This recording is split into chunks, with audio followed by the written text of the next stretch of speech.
महात्मा बुद्ध प्रवचन सभा में आकर मौन बैठ गए।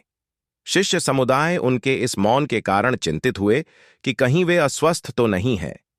आखिर एक शिष्य ने पूछ ही लिया, भंते, आप आज इस तरह मौन क्यों हैं?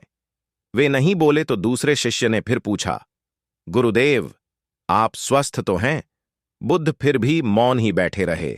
इतने में बाहर से एक व्यक्ति ने जोर से पूछा, आज आपने मुझे धर्मसभा में आने की अनुमति क्यों नहीं दी? बुद्ध का गोत्र गौतम था।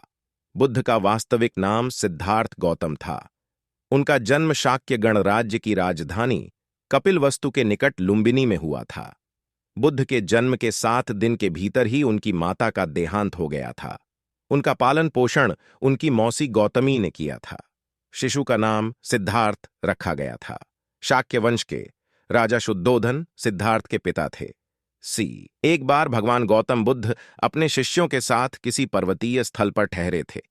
शाम के समय वह अपने एक शिष्य के साथ भ्रमण के लिए निकले। दोनों प्रकृति के मोहक दृश्य का आनंद ले रहे थे।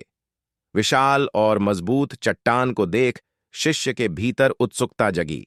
उसने पूछा, इन चट्टानों में तो किसी का शासन नहीं होगा, क्योंकि ये अटल, अविचल और कठोर हैं। शिष्य की बात सुनकर बुद्ध बोले कि नहीं, इन शक्तिशाली चट्टानों पर भी किसी का शासन है। लोहे के प्रहार से इन चट्टानों के भी टुकड़े टुकड़े हो जाते हैं। इस पर शिष्य बोला, तब तो लोहा सर्वशक्तिशाली हुआ। गौतम बुद्ध का जीवन हर किसी के लिए प्रेरणादायी है।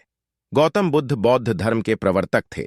इनका जन्म 433 ईस्वी पूर्व तथा महापरिनिर्वाण 573 ईस्वी पूर्व में था।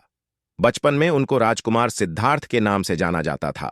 बौद्ध ग्रंथों के अनुसार गौतम बुद्ध के जन्म से 12